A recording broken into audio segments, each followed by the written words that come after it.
I used to think I was leaving gains on the table if I didn't have all the best supplements I could get. Protein shake was not enough. Let me get the BCAAs, the pre-workouts, and this and that, and before you know it, my bank account is getting thinner than my arms. In this video, we'll go into the smartest way to take supplements in 2023. What actually is the smartest way to go about supplements? Because let's be honest, we have such a wide array of supplements. We like the idea of magic and just suddenly you have this pill and you can grow even more muscle, you can lose even more fat, you can get even healthier, because all you have to do is swallow a pill.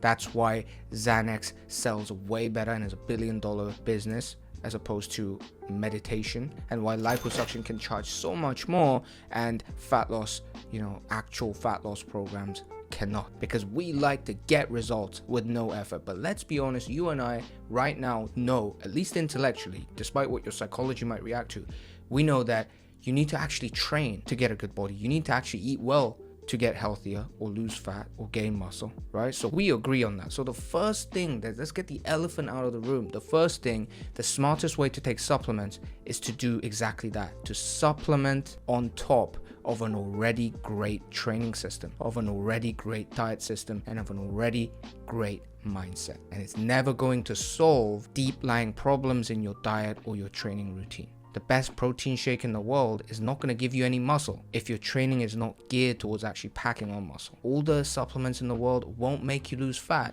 unless you stay in a caloric deficit. And no supplement is going to solve the deep mindset identity issues that have been rooted in you since childhood. But let's not go there. Let's get on to the next point. You want to focus on leverage by focusing on minimalism. What do I mean by this? You are not going to buy every supplement in the world. And if you're someone like me that's kind of tried in his early years to try and get all the best supplements, the BCAAs, this and that and the other, you never actually end up consistently taking it unless you're that guy who's popping off on YouTube who's doing the anti-aging thing, right? He has 53 pills a day, and I was watching this, and respect to the guy for being able to do that, but I was like, I'd actually rather pass out a couple decades earlier than have 58 pills every day. So if you have too many and you're trying to get everything, there comes a point of diminishing marginal returns on your happiness, on your ability to enjoy your daily life, because you're just having these pills all the time and you're obsessed, like, oh, I didn't get the BCAAs or the pre-workouts or the this and that, and you just cannot enjoy it. So what you need to do is focus on high leverage supplements and really focus on the ones that give you the biggest bang for your buck. Let me just list them right now. For muscle building,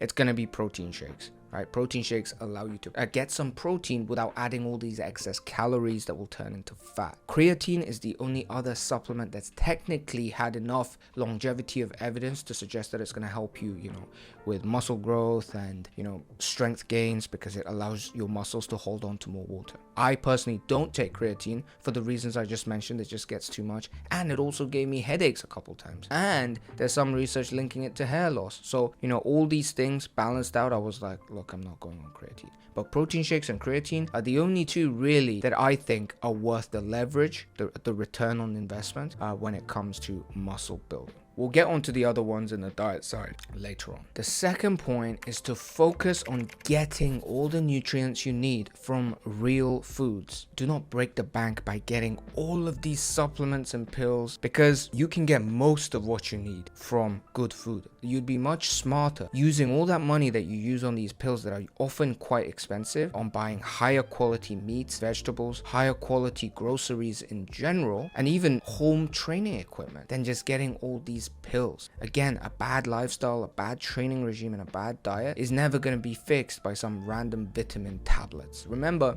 our ancestors, our caveman ancestors, did they use protein shakes? Did they use supplement pills, vitamin D tablets for sunlight? No, they didn't.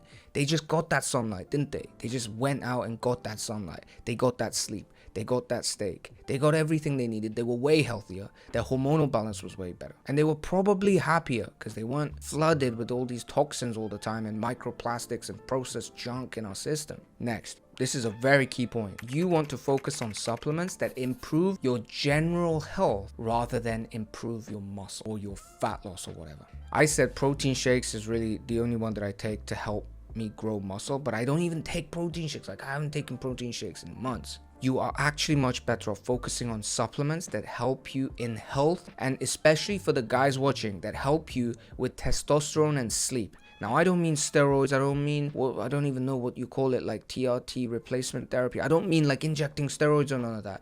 But there's a whole load of supplements that can help provide the right conditions for healthy testosterone production. You want to make a nice garden in your body so that testosterone can flourish. Whereas what we normally do, 99% of people in the world, what we're doing now is living in the worst environment for testosterone to flourish. When does testosterone flourish?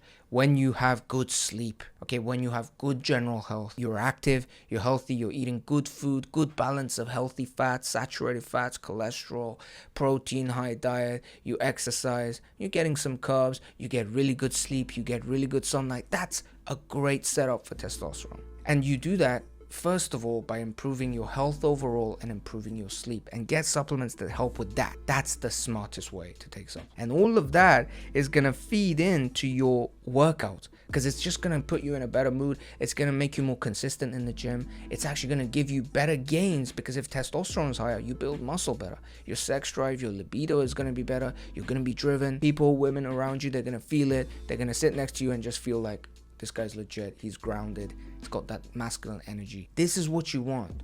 This is what you want. Don't be looking for BCAAs. What the hell is the good supplement for sleep? Now, I'm going to give you a list right now. I'm going to just machine gun the list, and understand that this is based on Dr. Huberman's podcast on how to optimize sleep and testosterone. Omega-3, very good for reducing inflammation. Zinc and magnesium, great for building the right conditions for testosterone. Magnesium also happens to help you get to sleep better. Magnesium, theanine, and apigenin help you sleep. Then I also take vitamin C, which I believe is just generally good for your skin, for your health. I think that's it.